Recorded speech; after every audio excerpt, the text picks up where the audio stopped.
I'll quickly restart. I'll just introduce the next speaker, and just to say, if you wish to ask questions at the end, you may press the raise hand icon at the bottom of your screen, and you'll be invited to the stage to ask your question on screen. So without losing any more time, I'd like to invite our next speaker to the stage, Elaine Schmidt from Cambridge Assessment English, to talk about measuring cognitive processes in assessment contexts, the case of eye tracking. So I look forward very much to this presentation. Thank you. First of all, can you hear me? Because then I assume the audience can hear me as well. I assume that's a yes. If there's a no, please give me a shout. Yeah, I'll be talking about eye tracking in assessment contexts. I'll first start briefly with what eye tracking is to show you exactly how it can actually be used in assessment contexts. So the idea is that this is very much for a non-specialist audience. So I try to make it as accessible as possible. There is some further information on the slides in case you want a bit more detail as a take-home message. But of course, if you have any questions also, we can discuss this later. Right, so what is eye tracking? Well, eye tracking, first of all, is a non-invasive method, and I cannot stress this enough. Sometimes when you say eye tracking, people get freaked out because they think you're trying to sort of like go into their eyes, but it's completely non-invasive, and it tracks a person's eye movement across the screen. The technicalities around this is basically you shine an infrared light on someone's eye, and the reflection shows you where exactly you're looking on the screen. With high-end eye trackers, you can see which words they're focusing on. With lower-end eye trackers, at least you can see which area of the screen they're looking at. So, for example, at top right, bottom right, and so on and so forth. There we go. And eye tracking reflects processing in real time, or what we call in psycholinguistics online processing. And this is why it shows you the cognitive processes of a person.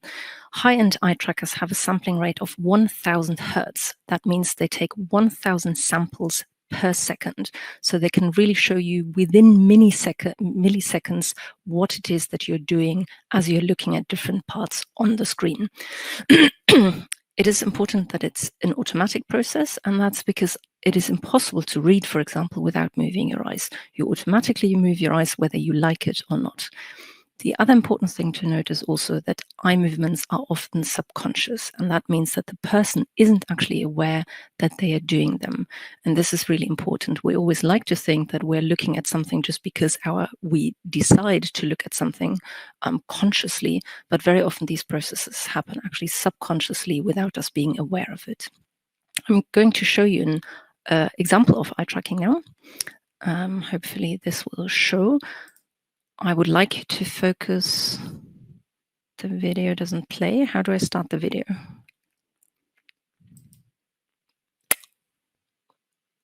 Does anyone from the technical team know how the video works?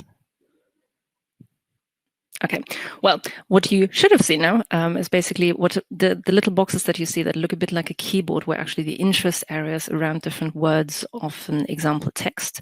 And what you can just see in the top left of this first box is a little pink dot, and that basically represents the eyes as they move across the screen. What you should have seen in this video is a slowed down version of your eyes, and even the slowed down version, it's 10 times slower normally, and it still goes rapidly across the screen. Importantly, it shows you that it doesn't just go linearly across all of the different words, but you basically jump between words, you go back between different words. And this is what eye tracking actually looks like, or what your eye movements really look like, and eye tracking just visualizes this. So eye tracking has been used for decades. It seems very often that it's a very recent tool. I mean, people have only recently heard about it, but actually it has been used for decades in psychology and in linguistics already. And it has been used in a range of participants. So in adults, in children, even in babies, and in typical and neurotypical and atypical populations. So when I say decades, I really mean it's slightly over a century. The first eye tracking study dates back to 1879. I'll only give you a very, very brief history now, and that's just to show you what eye tracking can do, what we already know about eye tracking, so that you know what it actually does. So what's considered the first era of eye tracking research till about the 1920s looked at the basic properties of eyes and eye movements. So we know now, for example, that the eyes don't move smoothly across the text. Normally, if you ask a layperson, they would say, oh yeah, of course, I'm going to read everything really smoothly line by line. But that's not actually what happens. The eyes jump basically from word to word, and that's what we call saccades. And the average length is about 7 to 9 letters. This means that we don't actually look at every single letter in a word, and we don't necessarily look at every single word either. We might be able to jump over words. I can't completely see everything that's on the screen, so I will have to just improvise because the menu is in the way. But reading isn't a linear process either, isn't only a linear process either, but very often we also go back to earlier parts of the sentence, and this is what we call regressions. And it's these regressions that is also important in determining how difficult somebody found a text, because if you found a sentence, for example, difficult, you're more likely to go back to the beginning of the sentence. What this basic research has also told us is what the average fixation length is. So fixation means that you look still at an object or at a word or at a letter or whatever it is without moving your eyes, without jumping to the next thing.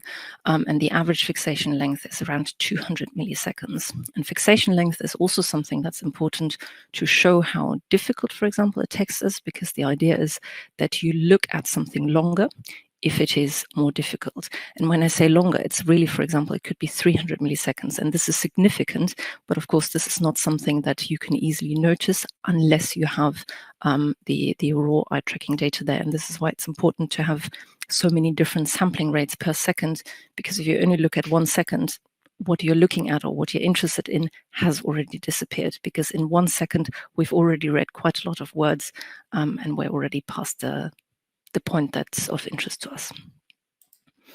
The second era of eye tracking research then until about the 1970s has really focused on the surface aspects, and that's basically attention. So there's attentional aspects of visual processing. Where do I look at on the screen? Do I look longer at this paragraph versus that question, and so on and so forth. So it's not necessarily about this is the underlying processing when I look at this, but rather where do I look at? And it's only in the third era that we have started looking at underlying cognitive processing. So here the focus is really on the details that underlie processing. So for example, in reading, we don't just look at how long it took to read a paragraph, because that's not necessarily very informative, but rather which of the words were being fixated on and how long, and which words were skipped. So as I said before, we might not necessarily look at every single word. We're skipping some words, and very proficient readers, for example, would never look at articles or prepositions. Instead, we are able to predict what comes next because we're proficient enough in the language. Less proficient language learners, for example, might have to look at every single word. So by looking at these smaller details, we can infer their cognitive processing just by looking at their eye movement patterns. So reading is, of course, a very obvious area where eye tracking research can be useful. So you can look at fixation durations, as I said before, you can look at how often they go back, but that's only one area where eye tracking can be useful. Another area where it can be useful is listening research. Why would that be? Well, it's because humans have the tendency to automatically look towards an image of towards the image of an object that they're hearing about, even if they're not instructed to do so. And importantly, the object doesn't even need to be explicitly mentioned. So for example, if I show you pictures of a plate and a dog, I don't need to say the word dog. It's enough if I say furry pet, and people will still look at the dog. So the semantic activation is enough. And the eye movements even reveal comprehension when images are completely absent. Now, this sounds mind-boggling, and this is why I want to show you this next bit. So this is from a study where they showed people just a blank screen. What it says is, when presented with auditory description of events happening on different floors of skyscrapers, eye movements showed that participants fixated on a high point on a white screen when listening to an event that happened on the 29th floor, moved their gaze downwards for events that were described on the 10th floor, even though the screen was completely white throughout the whole trial. So this is really, really nice, fascinating insight that shows us that even our eye movements, even if there's nothing on the screen, if it's completely blank, our eye movements reveal what it actually is that we're processing. Importantly, though, participants are not necessarily aware of it. So one study in particular has shown this. I read this out because this is really important. Participants typically denied looking to the object, and yet their eye movements revealed a process substantially different from their conscious report and their manual action. So asking people, what did you look at, or why did you look at this longer, is completely nonsensical, because very often they're not aware that they were doing this, especially if you look at, for example, regressions that happen so fast. It's a matter of 200, 300, 400 milliseconds. People are not aware that they did this. And this is why having think-aloud protocols with eye tracking is not a good idea. So the good thing about eye tracking is that it taps into processes that people are unaware of that they are doing. And that means that for assessment purposes, we can really see where the difficulties lie with texts, for example, or with speech as they listen to it. So it's these subconscious processes that are especially useful for listening research. And that's because listening is notoriously difficult to understand, because, of course, we only have very, very limited information in the output. The output is usually a multiple choice thing. So, for example, through pictures or through texts. So, for example, you might have 3 different pictures, and then you have to decide which picture they were talking about, or you might have a text with multiple choices, and you have to decide which of these they were talking about. So you basically get an output that's, well, not binary, but, for example, a 3-way or 4-way, where you have certainly a good chance of getting it right, even if you haven't comprehended it completely, and eye tracking can help fill this gap. So how can eye tracking help in the creation of listening materials? Well, first of all, it can determine whether the language input is at the right level of difficulty.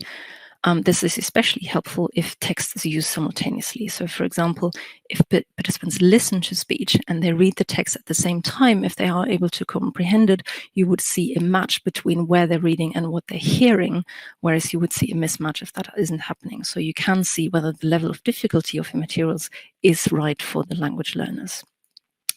But it can also help determine whether the image is appropriate for a language comprehension task. And this is a relatively basic concept, but it's incredibly important. So, for example, this is a real example of 3 different pictures, and there's a text underneath. This text is actually normally, it's an auditory presentation of speech. I just put the text on the slides because I wasn't sure whether the sound would work.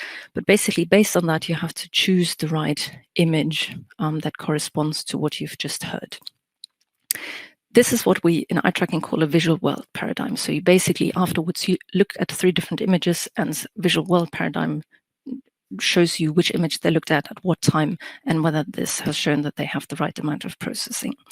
But it is actually quite complicated, because there are 3 steps that are involved. The first one is you need to decode the information from the speech. What were they actually saying? The second one is you need to be able to visualize it yourself. And then you need to be able to compare your own visualization to the image that's being presented.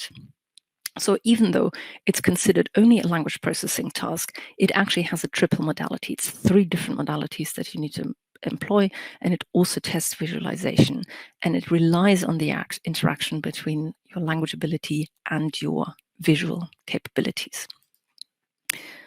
Now, it's in previous eye tracking studies that we have seen that this is actually quite difficult. There are factors other than language ability that affect the processing difficulty and that affect the results. And the biggest factor in that is visual working memory and not language ability. So it's basically not how much have they actually understood, but were they able to visualize it, and were they able to make their own visualization match with the picture they've seen. I know that to many of you, this seems very simple, but I'm actually somebody who finds it incredibly hard. I can't visualize scenes that I haven't seen before. I can't visualize at all. So if I have a text and I listen to speech, I can easily pick out the right answer. But if I have images, I find it incredibly difficult to know which images match what I've seen. So if I go back, I can't go back. If I go back to this image, for example, I've shown this many times already. When I listen to the speech, I still can't decide which of the images represents the correct answer. I just can't, because my visualization, which isn't there, that is the bit that's missing that helps me to determine whether these are the right images or not. So, of course, this comes with a caveat. Not all images are affected to the same extent. There are some images that are suitable even for participants with low visual skills. So if they're suitably simple, then they can be used. So eye tracking is really helpful in that sense because it can show you which images can be used.